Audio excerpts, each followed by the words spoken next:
Good morning, I'm still getting ready. I got lotion on my face. Good morning, everybody. Today is Saturday. The first Saturday of April. The first quarter of the year is already gone. Can you believe it? I hope that you've been tuning into Self Care Saturday and getting little nuggets here and there to help you along your journey in this year 2021 to make sure that you're living your best life ever. Again, I am Maria Tolbert. I am the creator of the Rose Colored Movement, where we believe you should always see your life in a promising light, despite other things that are going on around the world. And today, I'm bringing you another Self-Care Saturday segment, which is all about meeting you exactly where you are on your respective self-care journeys. We realize that self-care is not just about massages and spas and all that fluffy stuff. Sometimes you got to dig in and take care of all that stuff behind the scenes, like your health, your mental health, and your financial health. So I have my favorite financial consultant on again today. I hope that you've been able to check her other visits to Self-Care Saturday. Her name is Janita Jackson, and she's come on to talk to us about personal credit and how to get yourself prepared for those next financial milestones in your life, as well as talking to us about tax season. She just came on last month and talked to us about how to prepare ourselves and how to approach our taxes in the appropriate way.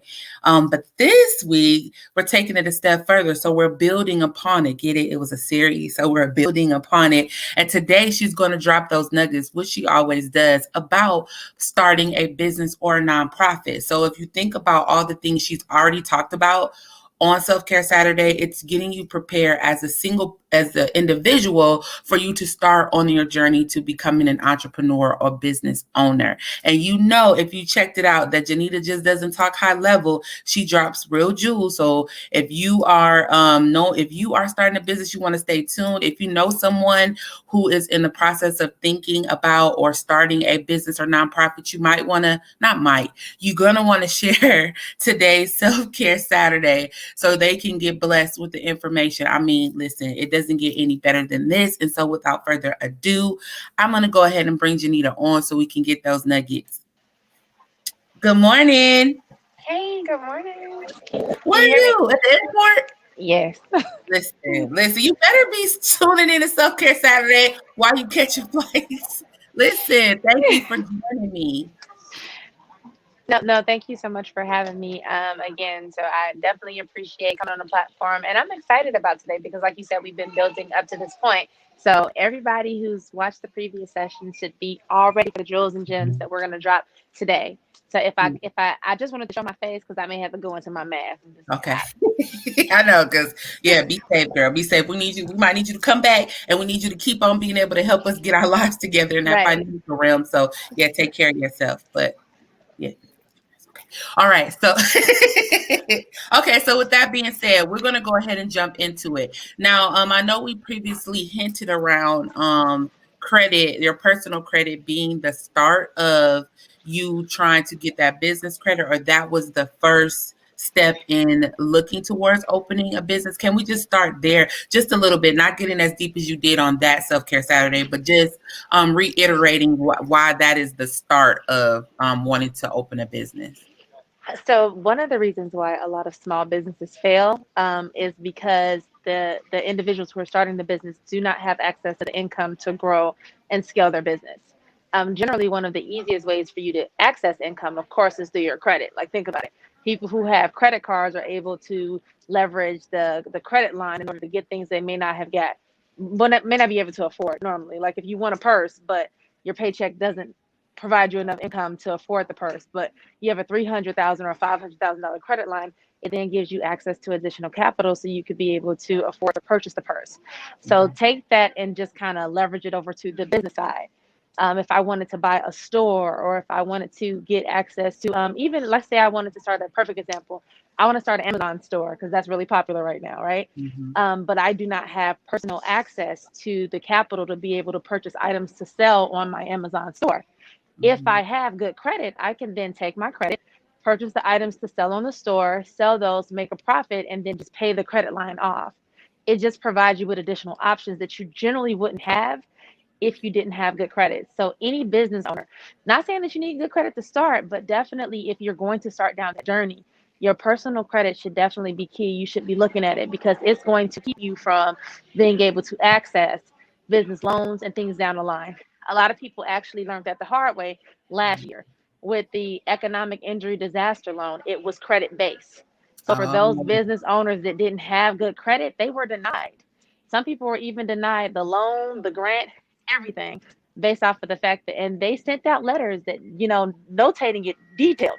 Your credit score is unsatisfactory. We're sorry, we can't help you. So your credit score at that point was the difference between if you had a small business, you getting access to the funding that you needed to stay in in business, business, or yeah. you being denied and being put in a position where you were already feeling stressed out, now you're even more stressed.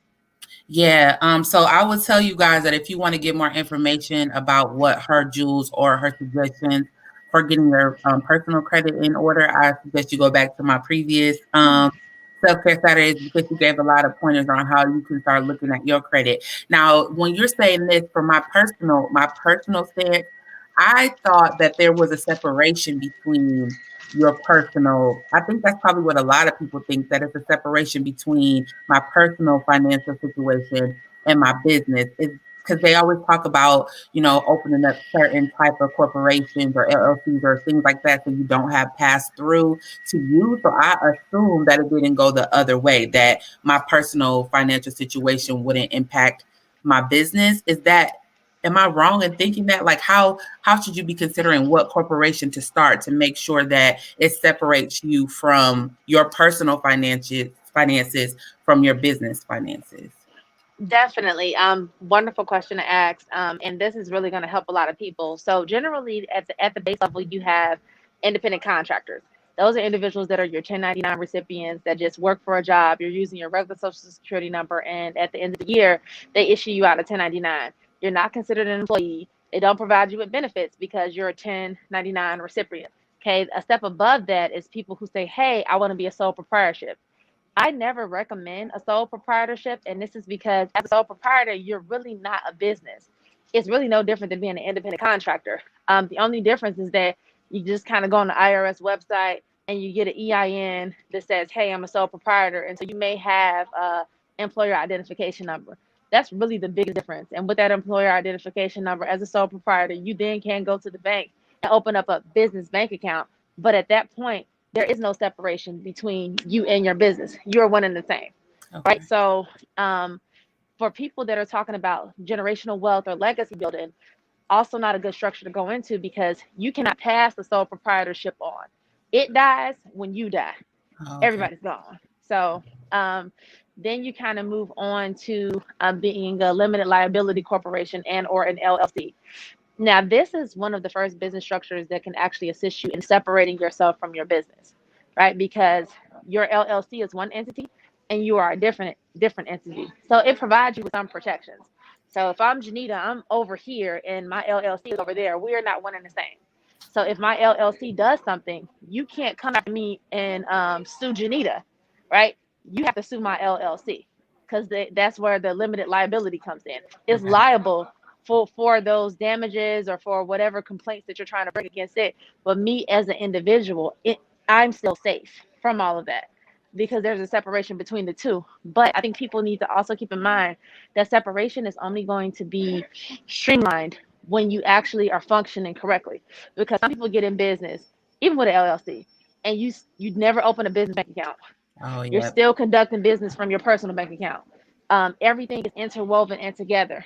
In order at any level, doesn't matter what business structure you are in order to maintain those protections, you really have to separate your business. This is my personal account. This is my business account. My business transactions go through my business account. My personal transactions go through my personal account. And that's the way that you really have to keep it. Because a lot of people mess up with that. Um, Having a corporation, definitely a good thing as well, because that of course provides further separation. Corporations are considered, I would say, like kind of like a more prestigious entity. Everyone likes the way the ink sounds, even in terms of business credit. It makes you sound bigger. Mhm. LLC, you kind of think like, okay, mom pop store, around the corner. Corporation, now you're thinking about like Walmart, Target. You're thinking about the big brands. But even with corporations, they have a different set of rules. Definitely afford you more protection as a business. But also, you have to, even at that level, you still have to adhere to the rules. I'm going to say this here because I think I almost went live about this on my page. A lot of people say, get an LLC, and they don't tell Mm-hmm. you why. And Yes. a lot of people don't realize that the business structure that you select directly correlates to your taxes and how you will be taxed as a business. Having an LLC actually creates a pass through type of situation. You are not separated from your business on a tax level with an LLC. Oh, okay. Everything is the same. So people are like, oh, I have an LLC. Where would I file my taxes? They're filed directly with your 1040. Unless you're a partnership or you have a C Corp or S Corp, those are when you actually get into having business tax returns. And some people say, oh, well, Inc. and then be an S Corp, but they don't tell you any of the rules. And we have this conversation all the time. You have so many people that are S Corp registered, but they're not adhering to the rules. As an S Corp, you have to put yourself on payroll. Per Mm-hmm. IRS guidelines, you have to pay yourself a reasonable salary. Per IRS guidelines, right? You have so many people that are running around here with S Corps and because somebody just told them to have an S Corp and they're not even running payroll for themselves. They're not running payroll for their employees. So the reality of it is that you're non-compliant. And if somebody came after you, all of those protections that you thought that you were going to be afforded under S Corp are null and void because you're not following the rules. Mm-hmm. So it's so important for people to understand the business structure that you enter into. Now, I will say this, what most people don't realize. Um, Anytime you start making over a certain amount of money, an LLC is not the business that you want to be in because as an LLC, all of that passes on to you, and the self-employment taxes that you are charged can grow to like an astronomical amount to the point where you're going to be in somebody's tax office crying at the bill that you're going to Mm-hmm. receive, all Yeah. because you didn't do your due diligence. That's why we're actually huge when people come to us to start a business. We don't just say, oh, we're going to go ahead and register you. No, we need to have a conversation. What are your goals for this business in your first year? Mm-hmm. What type of income are you trying to generate? Because I need to make sure that we put you in the correct business structure now so that you aren't taxed inappropriately later. Even with my own business, I started my own business as an LLC. We're to the point where we've grown so big, we had to switch to an S corp election for IRS purposes because otherwise I would be getting taxed out. And Yeah. I'm not going to be crying when I'm a tax professional. We're going Right. to avoid the tears right now. So that's one of the first steps. So okay, so we already talked about how it's important to make sure that you are tuned into what your credit situation personally looks like. But the second is making sure that you understand what type of business you want to, how do you want to structure your business? So, and Mm-hmm. that means talking to a professional. A lot of times when we want to start business, because that whole generational wealth, and I'm gonna tell you, I have personal feelings about this entrepreneurship thing. Okay. I don't like when people say, you need to be an entrepreneur, like you're gonna work for the man. I'm like, if your business grows, you're going to have to hire someone. And are you saying that them that you're hiring, they're no good?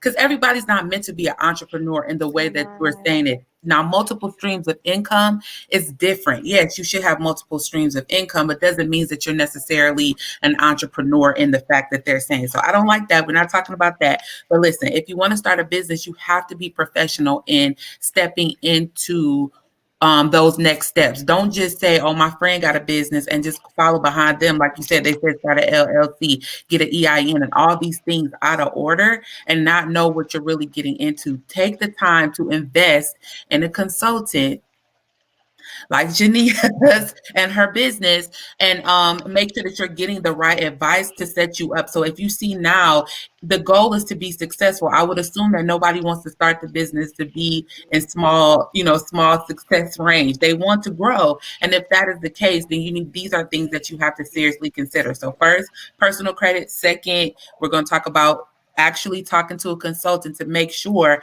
that you're starting your business and setting it up in the proper way based on what your goals are. So great. So what's next? So we talked about this. What would be the next thing that you would think that people would want to need to consider? Depending on what type of business they're going into, you definitely want to consider your startup costs because that's going to Mhm. vary depending on Yep. your business. Yep. And when you think of your startup costs, you need to make it feasible for you. The example that I'm going to use here is an online retail store or a retail store because you have a lot of people that's like, oh, I want to sell clothes. But I've seen individuals hop from saying, "Oh, I want to sell clothes." They've ran out with their personal income. You've gotten a storefront with your personal income. You don't have clients.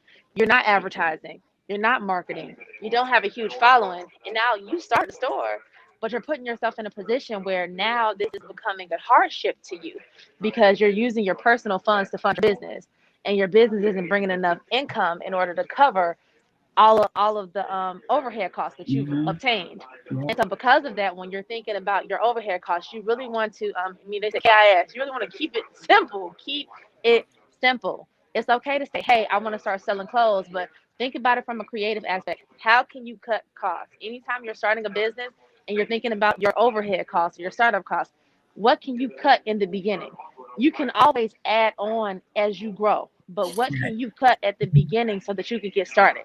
Because you could take pictures with your cell phone and sell those clothes on your Facebook page, on your Instagram page, on Pinterest, on anything, and that will reduce your overhead costs versus just jumping out there because you want to seem big. And that's a lot of things. People want to seem big.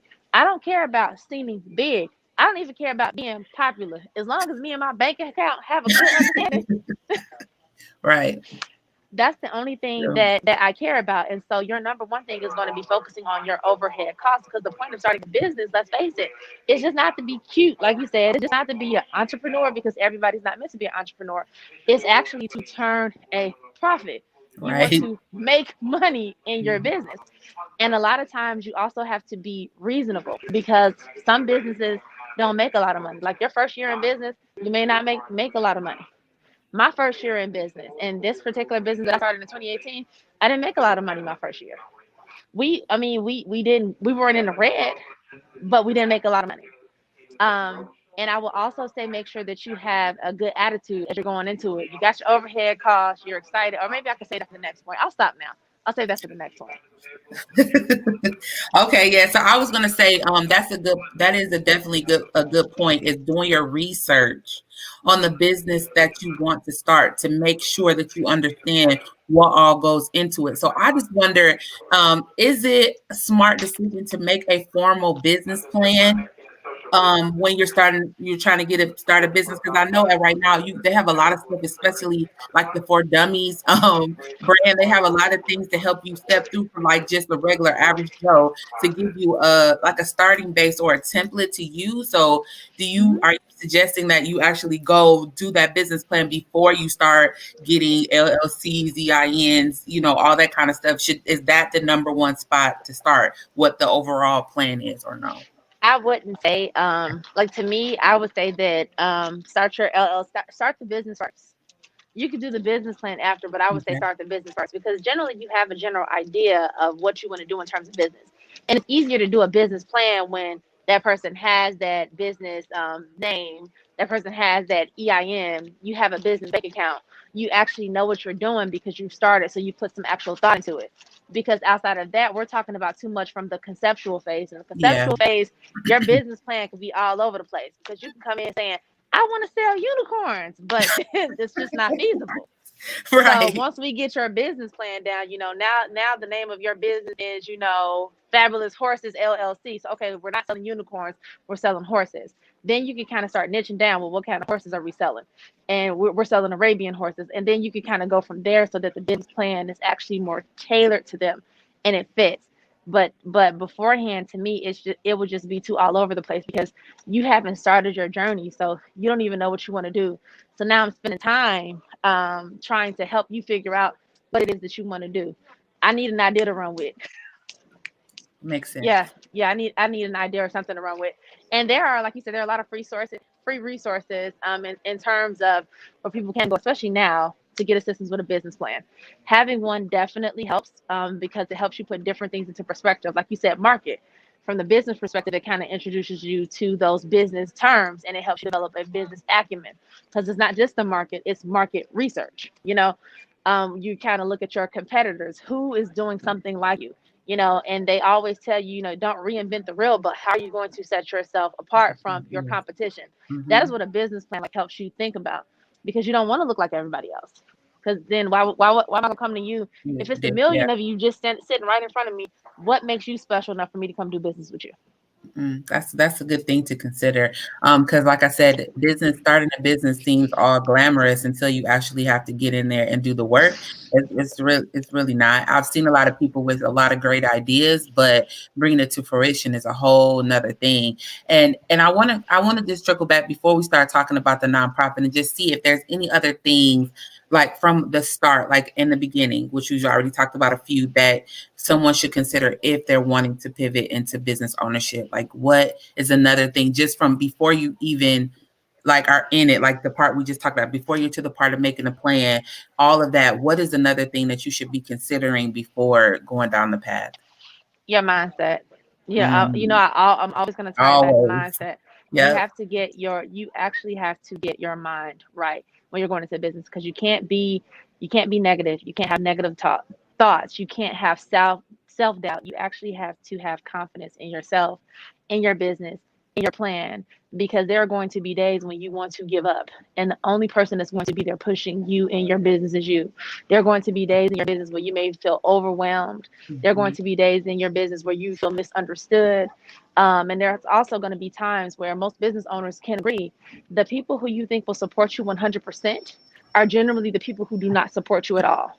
Most Right. people go into a business thinking, oh, my mother's going to be a customer, my sister, my uncle, my brother. A lot of times, it's not even your immediate family, maybe not even your immediate friends are going to support you first. I promise you, like my first year, like I'm gonna say I had some friends and family, but over the course, well, for me, consistency is key. You know, they may come later. A lot of people expect them to come in the beginning. It's almost like, how we be like, well, you gonna get this done. Well, I'll wait to see how it goes with you before I do it. Yeah. Your family is going to sit back and watch how you do business first before they start engaging in business with you. Like if you're persistent and you're around 5, 10 years, then you may get more family members or have more. Like right now, I have more family clients than I've ever had before. But I would say this is our third year being in business. I didn't probably see family members like that until like year 2.5. 2.5 years into my business, or 2 years into my business, is when my family started coming. So just think about if I was dependent on them to come in the beginning, I would have quit first 6 months. But my family's not supporting me. No one understands. Like you cannot have that Mhm. mindset. You have to be willing to commit to your vision. And that's why mindset is so important. When everybody else is doubting you, you have to believe in yourself. When everybody else think you crazy, you have to believe in yourself. When people are trying to get you to or try to sway you back into just being normal, what you trying to start a business for anyway? Your mother graduated, your mother retired from a job that she's with for 40 years. You have to be committed to your vision. Otherwise, it's not going to work. People who have a weak mindset, like you're going to be closed in like the first 2 years. That's why some small businesses, they say that they fail. Most small businesses fail within the first 5 years for that same Mhm. exact reason, Yeah. because people come into business and then you don't have the correct mindset, or you do things that we talked about earlier. You go too high when you should have stayed low, and you should have grown to that level. You want to be big and bad at Instant first when you gratification. need to build Yep. your audience. And that's another thing. Social media is huge. So if you're thinking about starting a business, like that private page, you may have to say goodbye to it. Yeah. Like marketing, you're going to have to get used to the term marketing. You're going to have to get used to talking about your services and products. Like you can't be a wallflower and be a business owner at the same time, because at the beginning, you are your brand. Yeah. I mean, unless you got money for advertising, you are your brand. Yeah. Yeah, which I don't. So I was just gonna say, it's funny how every time our conversations get back to mindset, which is everything my platform is about. But it is a real thing. Like your mindset is what drives everything that you do, whether it be for profit or not. But I was gonna ask you too. Do you think, from a business perspective, that it has to be driven from passion, or you have to really be bought in to the success of your business? And then it's funny how the next thing you said was exactly that, because it's not easy. I know a lot of people who start businesses. To your point, either it becomes something that they start to push to the back burner because of how much work it requires, or it's something that they're really bought into. And those are the ones that I see be successful because they truly believe that this is something that they want to do and want to be a part of, as opposed to people who are just chasing an extra dollar because that's the fad or that's what people say you should be doing. Let me say this. You talked about generational wealth a little earlier ago. Is there a difference in how you approach that if you're doing it specifically for the purpose to try to beef up or have some generational wealth? What I mean by that is, do you put your children on your businesses and things early on, like as officers and things when you're first starting a business, or do you wait? I mean, how does that work? I don't know how that works. Like when people are thinking about generational wealth, how do they approach it as far as for their heirs and whatnot? I think when people think about and or say generational wealth and they're talking about their heirs, it becomes a different, it's just a different mindset. You're creating that by walking in your vision and having your business, but you're also creating that by setting them up for success. My Okay. daughter is not listed as an officer in her own business. However, in terms of businesses in the state that we currently live in, she has two. Um, Her first one she started at 14 years old, which was a clothing line, and that's something that you can develop, and that's when you kind of see you see, I think, posts on Facebook about it all the time where somebody says start your child at LLC when they're like in their freshman year. She could build business credit under her businesses.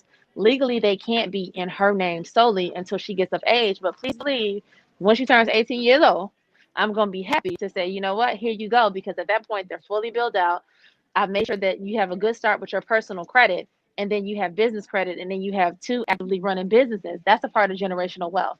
But it's also knowing what you can do for your children, because a lot of times you have parents that have children that, especially in the real estate industry, you see all the time. Your child has like a IRA, a self-direct IRA, and you have an IRA. And so under those guidelines, you're actually able to do business deals with your child. Your child's business or IRA can do business with you. You could take the money out, do the business deal, make the profit, and then put the money back in excess into your child's IRA. And in that instance, you're helping them grow and you're helping them develop Mm, generational wealth. It's the little things like what we tell people, like your children can work for you. That's like an LLC thing. Your children can work for you, and then you can write off up to, it's usually the standard deduction, like $12,400. Those were last year's numbers. You can write off $12,400. And because your kid is under the age of 18, they're not susceptible to have to pay FICA. So it's just a different mindset that you have. So when I think about generational wealth, I actually think about making sure that your children are educated, making sure that they have things that you don't have, making sure that they're able to build things that you don't build. Like I know when I was a child, my first job, I worked at a little telemarketing company. My daughter's first job was with my company. So when I had to take her to get her little driver's permit and they wanted proof of her address, I had to go pull one of her little paycheck stubs off for my company website though, because I run payroll and she's on my payroll. And the feeling that I had pulling up a little pay stub with her little name on it, but my company's information, like, to me, that's all a part of building generational wealth, because you're changing your dynasty. You're yeah. changing how things flow. Her life is going to be better than mine. Like, to me, that's the goal. That's the key. So making sure that they're educated on stuff like stocks, things that we weren't educated on, how to get into stocks, like you say, multiple streams of income, things of that nature. All of that to me ties into generational wealth. I get that. All right. So we already set the foundation for starting a business. Like I said, we're not going to have Janita give every jewel away because, she has a business that offers that as a service. So you can reach out to her. I'll put that information down in just a bit before we get out of here. But you do want to call if you have any questions out. Let me actually pull that up so that people can start to get that information and reach out to you to make an appointment, not specifically with her. It's a business. She has other partners that can help you. But we want to make sure that you guys are actually reaching out and creating a business relationship with her. So now I want to pivot a little bit to nonprofit and what the difference is between, and if there is even a difference in the steps that you should take if you're wanting to open a nonprofit versus a actual business for profit. Okay. So the steps for opening a nonprofit are definitely different. And that difference actually starts at the state level. LLCs, for most people, they find it easy. I'm going to go online, I'm going to start my LLC. Nonprofit, not so much. Nonprofit, there's specific language that you actually have to have present in your state articles for your business to even qualify for 501c3 status with the Internal Revenue Service. So it's definitely a different process. Definitely not something that you do on accident. So even with that, once you get your nonprofit registered, even when you apply for your EIN, it's actually nonprofit is actually an option. So that's a different set of numbers that your EIN even begin with when you're a nonprofit organization. Seeking a 501c3 status with the IRS, very different. If your nonprofit is going to make less than $5,000, they do have a easy process where you could file it online. It's like $275 that's paid directly to the IRS. Or if you intend for your nonprofit to make over $50,000, then you have to do the old school way where you print off all the paperwork. It's a 1023 form, and it's a cost of $600, and it actually has to be mailed in directly to the IRS to be processed. One of the biggest things, though, no matter the application, though, is the fact that both of them are diligent in digging for information. So you can't start a nonprofit on accident. You need to know, who are you trying to help. What is your mission? What is your vision? What are some activities that you want to do, or how do you want to give back to the community? All of that stuff needs to be written in stone. So it's almost kind of like with that, they definitely your business plan. Okay, that's the difference. That's first. That's the Okay. first thing, because you're going to need it along the way. These are going to have to be things that you already have figured out, even from the name. How you want to get it up and running, and then there are other things that doing market research, and even actually maybe looking into grants yourself may be something that's ideal, because also having a budget. Because a lot of nonprofits, sometimes they don't even know, they want to help the world, but you don't really know what you need, and you haven't created a budget. You don't know how many people you're going to need to help you, or how many grants there are out there to be able to assist you with obtaining the salary that you need to make this big change. So completely totally different process, because at this level, you're actually applying for grants either on the city level, the state level, or the federal level. And for some it's on some it's the county level as well. So it's just a completely different process where everything has to be thought through from the beginning to the end, so that you can make sure that you have access to what it is that you need. Okay, so the establishing the 501c3, it comes first, and then you're able to apply for the grants through Yep. or for. So you have to have that created first. So more work on the front end before you even get to actually execution for a Yeah. nonprofit is what you're saying. Yeah. Okay. More work on the front end, and then also more niching down, because a lot of the grants, like the grants that you're eligible for are really going to depend on who you service. Like Okay. if I'm servicing like at-risk youth, they have the criminal justice field. They have a lot of grants that I may be eligible to apply for. Some people want to work with homeless veterans. That's another set of grants. Some people want to work with sick children. That's another set of grants. So what grants you're eligible for is really going to depend on who you work with. So that's something that you're going to have to figure out ahead of time. Because other than that, what are we applying for? Okay, so do for you offer services to help people with starting nonprofits, also, correct? Yes, we actually offer grant. We offer services to assist people with starting up their nonprofit from beginning to end, to make sure that it's 100% correct. And then once they have their 501c3 status, we actually have grant writing services as well, where we assist clients with getting funding. I mean, Okay. even this year, we've helped our clients get like a substantial amount of grant funding. It was winning 10,000 grants here, 20,000 grants there. So, I mean, it's a fun process, though. We enjoy what we do. Yeah, and it seems like that will be a little bit more fun because you get to interact with people who the mindset that's a little bit different for people who are starting nonprofits. That takes a different kind of person to really want to give back. Like that's the whole root of it, Yeah. not to fill my pockets. So that's probably some cool, dope people that you meet in that process. But what I wanted to say when I brought that up is that the services that is offered at Infinite Potential Financial Consulting is across the board. So they have the financial health of the individual. And we talked about taxes, we talked about personal credit, building your credit, and then also starting business, so for profit as well as nonprofit. So wherever you fall in this journey, she has those services to hit all those points. But the key. Oh, it's time for you to go. Is it time for? Oh, okay. I was just seeing you looking around, so I was just making sure that you were good. But I won't hold you too much longer because I know you're in the middle of traveling. I just wanted to again just give you an opportunity to reiterate any of the steps that you think people should think about, or reiterate or just give any jewels that you think people should definitely take from today's Self-Care Saturday if they're trying to start a business or a nonprofit. The jewels that I would give them would definitely be what we just to reiterate what we said earlier. Mm-hmm. Your mindset is going to be key. So you're gonna want to focus on that first. And I will say this: if you already know that you have problems with money, you're gonna need to take some time aside and deal with those problems first. Because if you have issues with money outside of your business, you're gonna have issues with money in your business too. Makes So sense. that's why mindset is so important. You want to make sure that you're ready. You want to make sure that, and also you want to make sure that if nothing else, you have some type of nest egg saved up just in Mm-hmm. case it's needed. Not to say that you want to use it, but I'm always an avid avid believer of I would rather have it and not need it than need it and not have it. So you want to make Mm-hmm. sure as a new business owner that you are giving yourself some cushion. And that cushion could come in many different forms. So it just depends on you. It could come in a savings account. It could come in you saying, okay, I know I want to start this business. I'm going to go full throttle.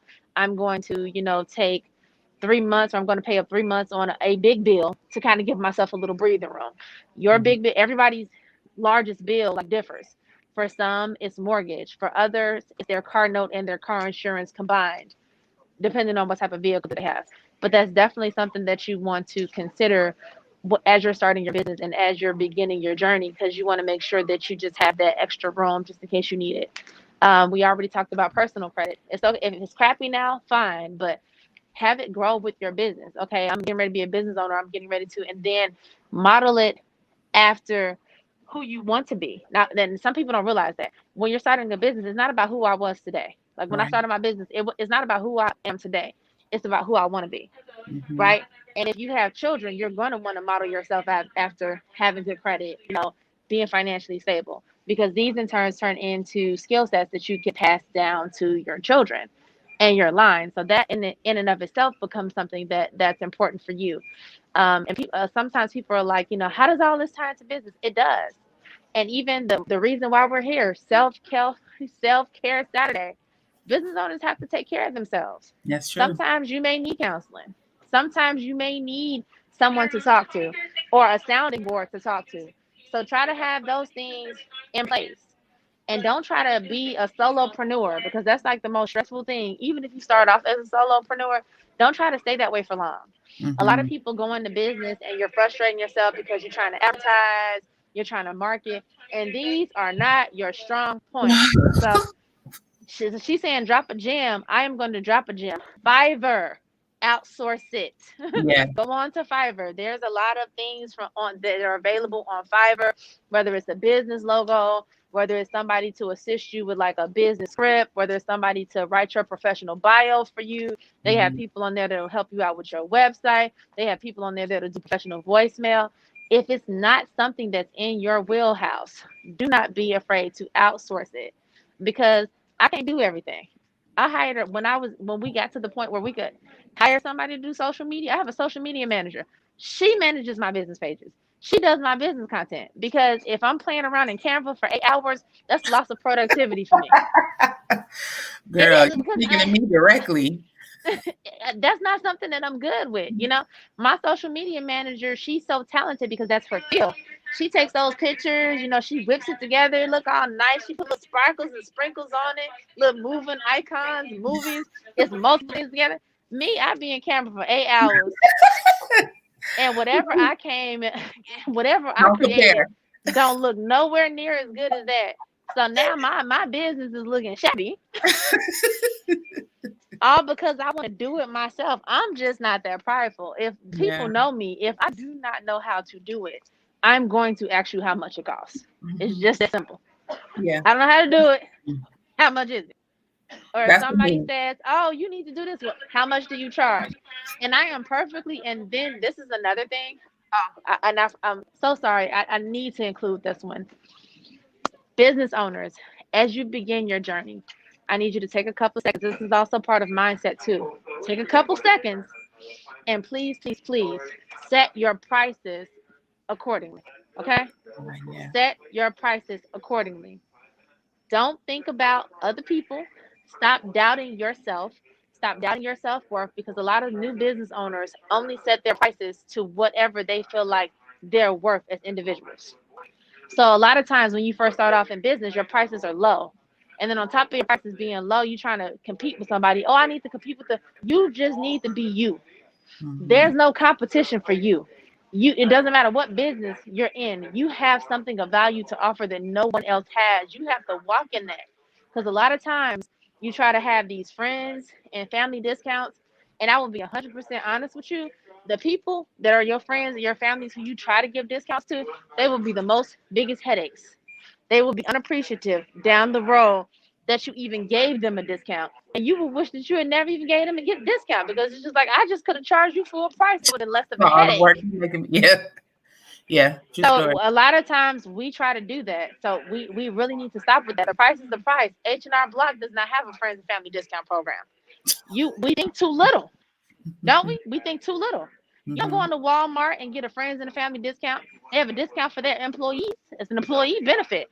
But we think too little as small business owners. If Walmart and Target don't have friends and family discounts, why do you? And then you also need to realize, as small business owners, whatever discount you give someone, you're taking money out of your own household. That's less income coming into your household.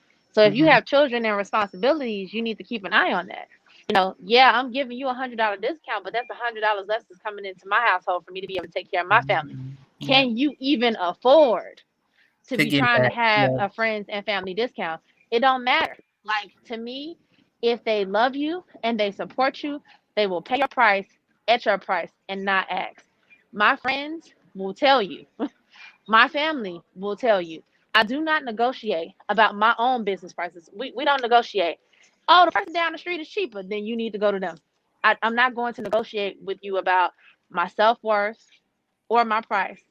But in addition to that, I don't negotiate with other people. Your price is your price. How much is your price? And Yeah. more often than not, what you will hear my friends tell you, especially if they're new business owners, if you give me a price for your services and I feel like you aren't charging me enough, I'm going to give you more money, Makes sense. You're right, because because everything I'm you going to just help. I'm said going, is and heavy. if you, and that's because sometimes you have people that are more confident. Until you get to the point where you are confident enough, I'm gonna be confident for you. You don't know how much money you worth. You think you worth 350? Well, here's 500. You need to raise your Up price. your game. Yeah. You need to Yeah. raise your price. Yeah. I think that was some great information. And personally, I think that that little nugget was specifically for me. One, because I'm been trying to get my website up since 1992, not really, but it feels like it. And I really need to go get some help because I am you. Even my flyers, even that stuff, it takes me a little bit longer. I have creativity, I have vision, but sometimes execution ends up being this longer time that I have to invest. So that Fiverr, thank you for that.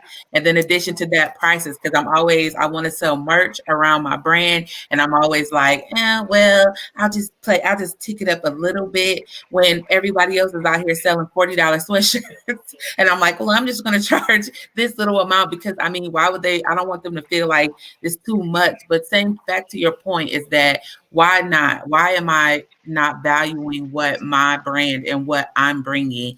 Why I'm not valuing it like it really is the bomb? Like I really am bringing something to the table. I don't know why we do that. So mindset is definitely something that I feel like is a great tidbit for everybody to start with, no matter what you're doing, no matter what your venture or goal is. Make sure that you are owning your worth and owning what you're bringing to the table, because the thing that makes it great is you. The thing that makes it unique is you and what your personality and what your flavor and your swag is all about. So this message, I hope you guys felt that like I did. I think Fiverr's gonna get overwhelmed today because everybody know they sitting on something and they not getting through it because they don't have the time or they don't have the energy or the know-how. So let's go ahead and get ourselves in a position to be successful. It's time. 2021 is time First quarter gone. What you gonna do for the rest of the year? Okay, so now you're gonna hold me to it because you're gonna see my website come out because Yes. I'm about to get this stuff going. All right. Well, Yes. thank you again as always for coming on. You always give us such great information. I put Janita's information here. Not like I said again, not specifically reaching out to her. It is a business, so whomever is able to assist you at the time will be able to give you the same services that we just talked about with your financial health personally, starting a business or starting a nonprofit. You can reach out to the website and the phone number, make you a official appointment. I mean, this is your free stuff. Everything you get from now, remember, you're going to set an appointment and you're going to pay for consultation and services through her business, right? Because she just said she's not offering no friends and family discount. What you get free is what you get when, like the books and stuff that's what was free.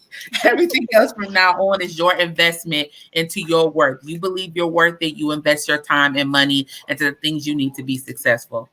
All right, y'all. All right. So you got something, you have one more thing or you Yeah, just, I do. As a business owner, I do want to say this though. All of that is a tax deduction. Just to let y'all know. All yeah. of it is a tax deduction. So So don't look we at it trying like to help that. you. Yeah, we trying to help you increase your liabilities, so that you won't have to pay so much money.